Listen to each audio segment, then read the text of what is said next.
Hi అండి, నమస్తే. నేను మీ Lakshmi. Welcome back to our channel Lakshmi చిన్న వ్లాగ్. ఈ రోజు వీడియోలో చింత చిగురుతో మరొక సూపర్ టేస్టీగా ఉండే రెసిపీని చేసి చూపించబోతున్నానండి. ఈ చింత చిగురు కాంబినేషన్ లోకి ఎండు నెత్తళ్ళు చాలా చాలా టేస్టీగా ఉంటాయి. చింత చిగురు ఎండు నెత్తళ్ళు కర్రీ ఎలా చేసుకోవాలో సింపుల్ వేలో సూపర్ టేస్టీగా పిల్లలైనా పెద్దలైనా ఇష్టంగా తినే రెసిపీ అండి. మీరు కూడా ఒకసారి తప్పకుండా ట్రై చేయండి. ఇంకా అస్సలు లేట్ చేయకుండా చింత చిగురు ఎండు చేపల కర్రీ ఎలా చేసుకోవాలో ఈ వీడియోలో చూసేద్దాం. వచ్చేయండి. ముందుగా ఇక్కడ నేను కర్రీ కోసం 100 గ్రాములు నెత్తళ్ళు అయితే తీసుకున్నానండి. మా సైడ్ వీటిని అయితే నెత్తళ్ళు కాదు మెత్తళ్ళు అంటారండి. సో వీటిని తీసుకొని తలకాయలు, పీచు, సైడ్ తోకలు అట్లాంటివి ఏమీ లేకుండా శుభ్రంగా చాక అవసరం లేకుండానే చేత్తో క్లీన్ చేసేసుకోవచ్చండి. వీటిని ఇలా శుభ్రంగా క్లీన్ చేసేసుకొని బాగా శుభ్రంగా కడగాలి. ఇలా శుభ్రంగా వాష్ చేసుకున్న తర్వాత ఒక బౌల్లోకి తీసుకొని పక్కన పెట్టుకోవాలి. ఇప్పుడు కర్రీ కోసం స్టవ్ వెలిగించుకొని అడుగు మందంగా ఉన్న ప్యాన్ పెట్టుకొని 3 నుంచి 4 టేబుల్ స్పూన్లు ఆయిల్ వేసుకోవాలండి. ఎండు చేపల కర్రీకి ఎప్పుడైనా సరే ఆయిల్ అనేది ఎక్కువ ఉంటేనే టేస్ట్ చాలా బాగుంటుందండి. ఆయిల్ కొంచెం హీట్ అయిన తర్వాత మనం ముందుగా శుభ్రం చేసి పెట్టుకున్న మెత్తలను వేసేసి గోల్డెన్ కలర్ వచ్చేంత వరకు కూడా సిమ్లో పెట్టి వేయించుకోవాలండి. చేపలు అనేవి నీచు వాసన పోయేంత వరకు కూడా దగ్గరే ఉండి సిమ్లో పెట్టి వేయించుకోవాలి. ఇవి వేగడానికి పెద్దగా టైం ఏమీ పట్టదండి. జస్ట్ 2 మినిట్స్లోనే ఇవి సిమ్లో పెట్టినా సరే వేగిపోతాయి. మరీ ఇంకా డ్రై రోస్ట్ చేయొద్దండి, ఎందుకంటే తినేటప్పుడు పంటికి గట్టిగా తగులుతూ ఉంటాయన్నమాట. సో అంత డ్రై రోస్ట్ చేయకుండా వీడియోలో చూపిస్తున్న విధంగా కలర్ వచ్చిన తర్వాత వేయించి ఒక ప్లేట్లోకి తీసుకొని పక్కన పెట్టుకోవాలి. ఇప్పుడు అదే ఆయిల్లో 1 కప్పు సన్నగా తరిగిన ఉల్లిపాయ ముక్కలు వేసుకోవాలండి. చిన్నవైతే 4, పెద్దవైతే 3 ఉల్లిపాయలు సరిపోతాయి. ఎంత చిన్నగా వీలైతే అంత చిన్నగా ఉల్లిపాయ ముక్కల్ని కట్ చేసుకొని వేసుకోవాలి. ఆయిల్ కనుక మీకు సరిపోదు అనుకుంటే మరొక టేబుల్ స్పూన్ వేసుకొని ఆనియన్స్ అనేవి మెత్తగా మగ్గేంత వరకు మూత పెట్టి తిప్పుకుంటూ ఉండాలండి. ఆనియన్స్ కొంచెం మెత్తబడిన తర్వాత ఒక 3 పచ్చిమిరపకాయల్ని సన్నగా తరిగి వేసుకోవాలి. అలాగే 2 రెమ్మల కరివేపాకు కూడా వేసుకోవాలి. ఇప్పుడు ఇవి కూడా ఒకసారి బాగా కలిపిన తర్వాత మరొక 2 నిమిషాల పాటు మూత పెట్టి ఉల్లిపాయ ముక్కల్ని లైట్ గోల్డెన్ కలర్ వచ్చేంత వరకు మగ్గించుకోవాలి. ఉల్లిపాయ ముక్కలు అనేవి ఇలా సాఫ్ట్గా ఉడికిపోయిన తర్వాత దీంట్లోకి మన మెయిన్ ఇంగ్రీడియంట్ చింత చిగురుని ఇలా చేతితో నలిపేసుకొని మెత్తటి పొడిలా చేసుకొని వేసుకోవాలండి.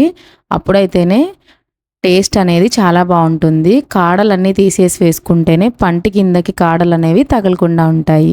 ఇప్పుడు చింత చిగురుని కూడా వేసేసిన తర్వాత ఒకసారి బాగా కలుపుకొని మూత పెట్టి మరొక 2 నిమిషాల పాటు సిమ్లోనే మగ్గించుకోవాలి. ఇవి అస్సలు మాడకుండా దూరగానే వేయించుకోవాలండి. చింత చిగురు అనేది ఇలా నూనెలో వేగితేనే టేస్ట్ ఇంకా బాగుంటుంది. ఇలా ఒక 2 నిమిషాల తర్వాత మూత తీసి మరొకసారి బాగా కలుపుకోవాలి. ఇలా ఉల్లిపాయ ముక్కలు బాగా మగ్గిన తర్వాత రుచికి సరిపడా సాల్ట్ వేసుకోవాలండి. ఈ కర్రీలోకి కల్లుప్పు వేయకూడదండి, సాల్టే వేసుకోవాలి. ఇక్కడ నేను 1.5 టేబుల్ స్పూన్ వేస్తున్నాను. మీ రుచికి సరిపడా వేయండి. అలాగే 1/2 టేబుల్ స్పూన్ పసుపు, 1 టేబుల్ స్పూన్ కారం వేస్తున్నాను. మీరు మీ స్పైసీనెస్కి తగ్గట్టుగా కారం వేసుకోండి. కారం కూడా వేసిన తర్వాత ముక్కలన్నింటినీ ఒకసారి బాగా కలుపుకొని మరొకసారి మూత పెట్టి ఉల్లిపాయ ముక్కలన్నింటినీ కూడా దగ్గరికి ఉడికేంత వరకు మూత పెట్టి మగ్గించుకోవాలి. ఒక 2 నిమిషాల తర్వాత ఉల్లిపాయ ముక్కలు బాగా ఉడికిపోయాయి కదండి. ఇప్పుడు గ్రేవీకి తగ్గట్టుగా వాటర్ అనేవి యాడ్ చేసుకోవాలండి. ఇక్కడ నేను చిన్న గ్లాస్తో వాటర్ వేస్తున్నాను. వాటర్ అనేవి ఎక్కువేమీ పట్టవండి. మీ గ్రేవీకి తగ్గట్టుగా వాటర్ అనేవి యాడ్ చేసుకోండి. ఇప్పుడు ఈ ముక్కలన్నిటినీ ఉల్లిపాయ ముక్కలన్నిటినీ వాటర్లో ఒకసారి బాగా కలిపిన తర్వాత మూత పెట్టి గ్రేవీ అనేది చిక్కబడేంత వరకు కూడా ఉడికించుకోవాలి. ఇలా గ్రేవీ అంతా దగ్గరికి అయిన తర్వాత మనం ముందుగా వేయించి పెట్టుకున్న మెత్తలను కూడా వేసేసుకొని బాగా కలుపుకొని మరొక 2-3 మినిట్స్ పాటు మూత పెట్టి ఉడకనివ్వాలి. మెత్తళ్ళు అనేవి ఈ చింత చిగురులో ఉడికితేనే టేస్ట్ అనేది చాలా బాగుంటుందండి. ఇది ఉడకడానికి కూడా పెద్దగా టైం ఏమీ పట్టదండి. జస్ట్ 2-3 మినిట్స్లోనే కర్రీ అనేది రెడీ అయిపోతుంది. చూసారు కదండి, వీడియోలో చూపిస్తున్న విధంగా కర్రీ అంతా దగ్గరికి అయిపోయిన తర్వాత గ్యాస్ ఆఫ్ చేసుకొని ఒక 2 నిమిషాల పాటు మూత పెట్టి మగ్గనివ్వాలి. 2 నిమిషాల తర్వాత ఇలా మూత తీసి చూస్తే కర్రీ అనేది ఇంకొంచెం దగ్గర పడుతుందండి. ఇప్పుడు మనం సర్వింగ్ బౌల్లోకి తీసుకొని సర్వ్ చేసుకోవడమే. చింత చిగురు ఎండు చేపల కర్రీ ఎప్పుడు తిన్నా సరే సూపర్ టేస్టీగా ఉంటుందండి. అలాగే 90s కిడ్స్కి అయితే ఈ కర్రీ ఖచ్చితంగా తెలిసే ఉంటుంది.